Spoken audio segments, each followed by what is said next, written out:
예, 부총리님 네. 수고 많으신데요.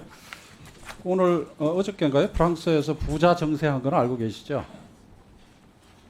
네. 네. 정세했어요. 네. 법인세 올리고 소득세 올리고. 그 이유는 뭐냐면은 이제 재정 적자 때문에 그렇게 한 거죠. 지금 부자 감세가 아니라고 자꾸 주장을 하시는데요. 아니, 지난번에 법인세 최고 구간이나 없앨 때도 우리나라에서 제일 잘 나가는 기업 103개의 세금을 깎아주는 거였어요.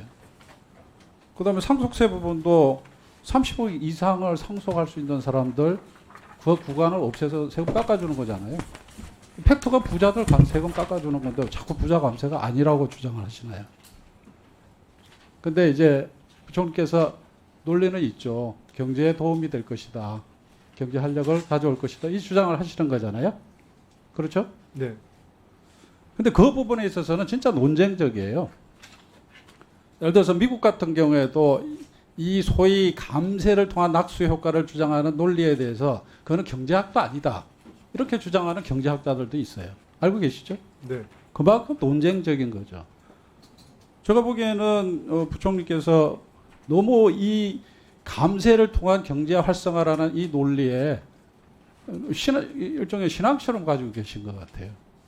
그러다 보니까 저희들이 주장하는 이 소위 부자 감세 때문에 오히려 재정 건전성이 무너지고 있잖아요.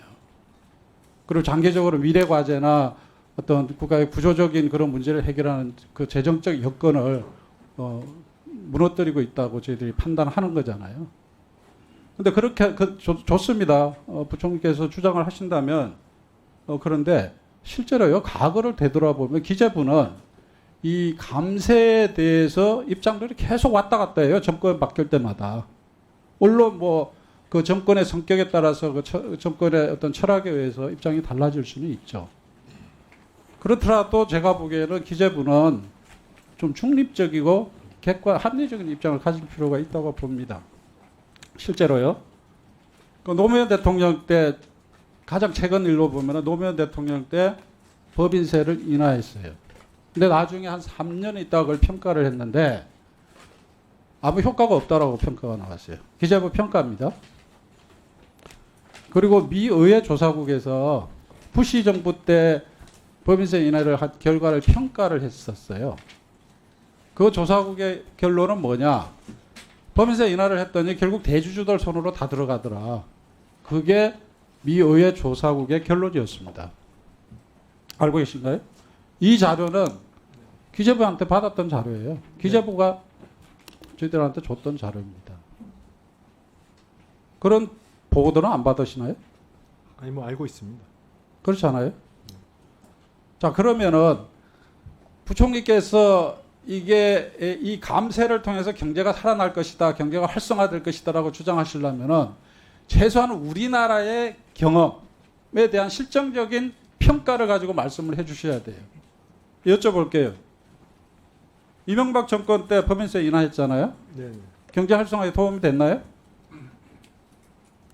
뭐 여러 가지 의원님 말씀하신 것도 있겠지만 KDI나 조세연구원 이런 부분들의 연구에 따르면 우리나라의 경우에도 그 실증 연구, 그러니까 도움이 됐다는 실증 연구가 있습니다. 문재인 정부 때 25% 최고 구간 만들었는데 경제에 방해가 됐나요? 경제를 침체시키는 결과를 가져왔나요? 뭐 그 부분은 제가 상황을 보겠습니다. 그러니까 가장 최근의 사례잖아요. 이 두 사례에 대해서 객관적인 평가를 가지고 부총리께서는 판단을 하셔야 되는 거죠. 이 감세 정책이 어떤 결과를 가져올 것인가에 대한 지금 계속 경제 활성화를 말씀을 하시는데 네네. 이 두 최근에 가장 최근에 우리의 경험을 가지고 확신을 가지고 말씀하셔야 되는데 제가 보기에는 그냥 이론적인 수준에서 말씀하고 계신 것 같다. 꼭 그런 건 아닙니다. 자, 제가 설명을 드릴게요. 이명박 대통령 때 법인세 인하했잖아요. 네네. 2009년부터 2012년을 평가를 해보면은 법인세 감면액이 4년 동안 26조 7천억이었는데 투자 규모는 23조 원밖에 안 돼요. 감면액보다도 더 적습니다.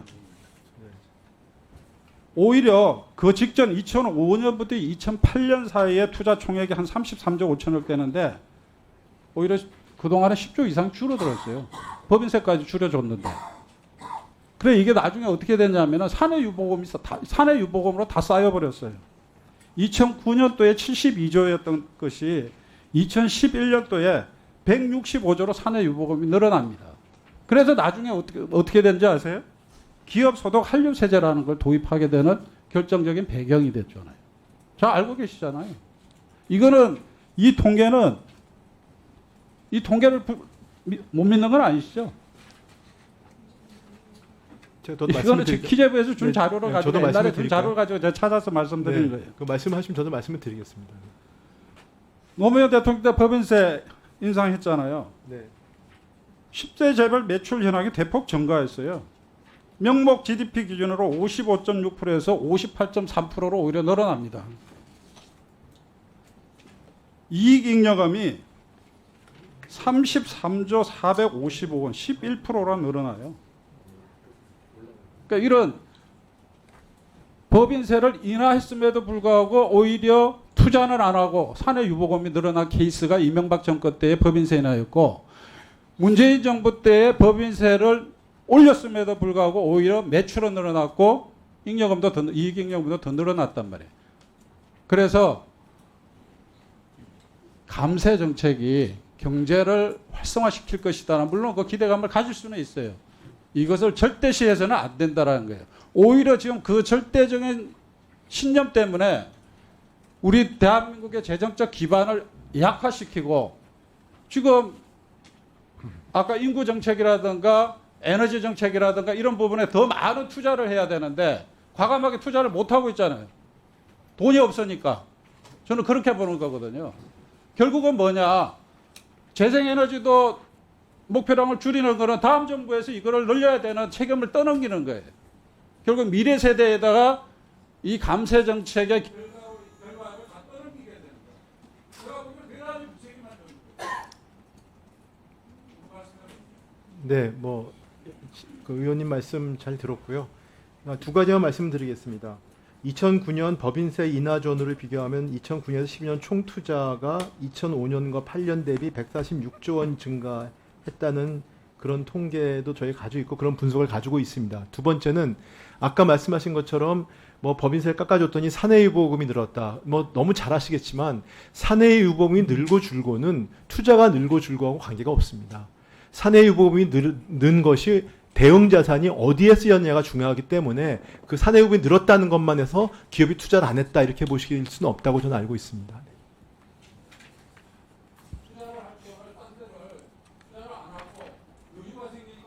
아니죠. 사내유보금은 자산의 형태가 아닌 거예요. 자산은 어떤 식으로 투자를 해가지고 실물 자산을 가지고 있을 수도 있는 거고요. 그건 그 투자를 했을 때 투자했다는 뜻은 설비에 투자했든 땅에 투자했든 자산 형태로 갖고 있는 거잖아요. 사내유보금은 그렇지 않지 않습니까? 그러니까 거기에 대응 자산이 무언가가 투자 여부를 판단되는 거지. 사내유보금이 쌓였다고 해서 투자가 안 하고 있다 이렇게 볼 수는 없는 것입니다.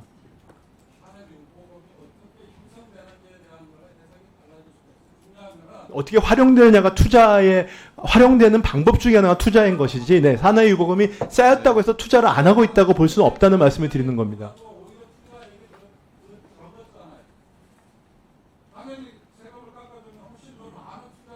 그러니까 근데 아까 2009년도는 투자를 더 많이 했다는 저희가 통계 가지고 있습니다. 그러니까 그렇습니다. 네. 네, 수고 많으셨습니다. 다음은 존경하는 박수영 간사님 질의해 주시기 바랍니다.